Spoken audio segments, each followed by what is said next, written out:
हाँ तो राम राम दोस्तों। आज का हमारा वीडियो है वह डेयरी फार्मिंग के बारे में है। तो आज मैं आपको बताऊंगा कि लोग इतने भैंसे रखते क्यों है और इनसे प्रॉफिट क्या होता है इनको जो यह है इतनी भैंसे रखते हैं। तो इसके अंदर का प्रॉफिट मैं आपको अच्छी तरह से बताऊंगा आज के इस वीडियो में।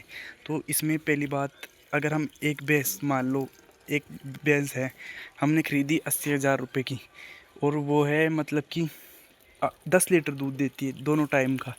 तो दोनों टाइम के 10 लीटर का मतलब अगर 50 रुपये भी माने हम, 50 रुपये अगर हम मान कर चले कि 50 रुपये किलो, मतलब 50 रुपये किलो दूध जा रहा है, मतलब 1 किलो दूध 50 रुपये का बिक रहा है।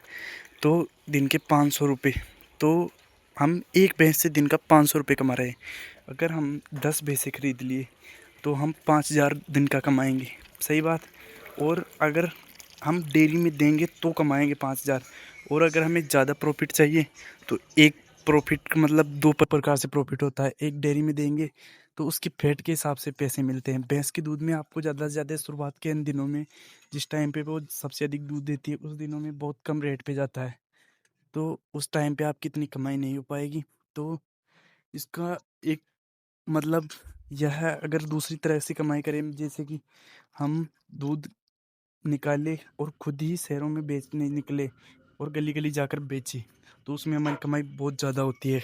जबकि हमें डेयरी में देने के मुकाबले, अगर आपको बस हमें इसमें थोड़ा सा चेंजिंग यह करना पड़ता है कि देखो 10 लीटर दूध है तो उसमें कम से कम 3 लीटर लोग पानी मिला देते हैं।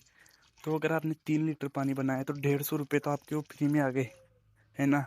और दूसरी बात रही है कि इनका वहाँ पे दूध 50-60 रुपये किलो जाता है और डेयरी के अंदर पानी मिला दोगे तो फिर फैट कम आएगी, तो फिर दूध की रेट और गिर जाती है। इसलिए डेयरी के अंदर दूध मिलाना इतना अच्छा नहीं, मतलब ज़्यादा पानी नहीं मिला सकते उसके अंदर दूध में। तो इसलिए हमें मतलब कि दूध में पानी जब भी मिलाए जब अगर आप अलग से खुद दूध बेच रहे हैं तो। और 10 लीटर दूध में 5 लीटर भी पानी मिला देते हैं कहीं कहीं, तो आप इतना मिला सकते हो, पर आप तो 3 लीटर मार कर चलो ताकि लोगों को बिल्कुल ख़राब क्वालिटी भी ना मिले, है ना। तो इस प्रकार से कमाई है इसके अंदर। और रही बात चारे की, अगर आप किसान हो और आपके घर में इतना चारा उपलब्ध है कि आप खिला सकते हो इनको, 10 बेसी कोई ज़्यादा नहीं, मतलब आपके पास थोड़ी बहुत ज़मीन होनी चाहिए बस, जिनमें गेहूँ और बाजरा और पानी होना चाहिए। सबसे मेन बात यह है कई लोगों के पास ज़मीन है पर पानी नहीं, तो पानी भी होना चाहिए। और इसी प्रकार से अगर हमारे तो यहाँ पर सब कुछ उपलब्ध है तो हमारे कमाई बचती है टोटल। और आपका खर्चा होगा बाट का और इनका।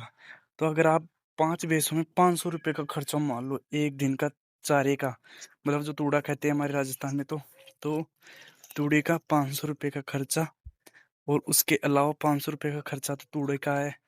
और बस कुछ ज़्यादा नहीं, बाट का खर्चा मान लो 200-300 रुपये का दिन का, बस इतना खर्चा है। 700 रुपये का खर्चा मान लो, 5,000 की कमाई, तो 4,000 रुपये आप एक सूखे बच रहे हैं। तो बस इसी प्रकार से इसके अंदर कमाई है। और आप जितना ज़्यादा रखोगे उतना प्रॉफिट। 4,000 दिन के कमा रहे हो मान लो, तो 4,000 दिन के तो महीने के कितने हो गए, 1,20,000 रुपये। तो अब देख लो कि किस प्रकार से आपको करना है। और बस इसमें नुकसान यही हो जाता है कि अगर आपकी भैंस मर जाए या फिर वो दूध नहीं दे रही तो यहाँ पर आपको चूना लग जाता है। और एक भैंस ज़्यादा से ज़्यादा 6 महीने दूध देती है, तो इसलिए यह अच्छा भी है और एक तरह से बुरा भी है।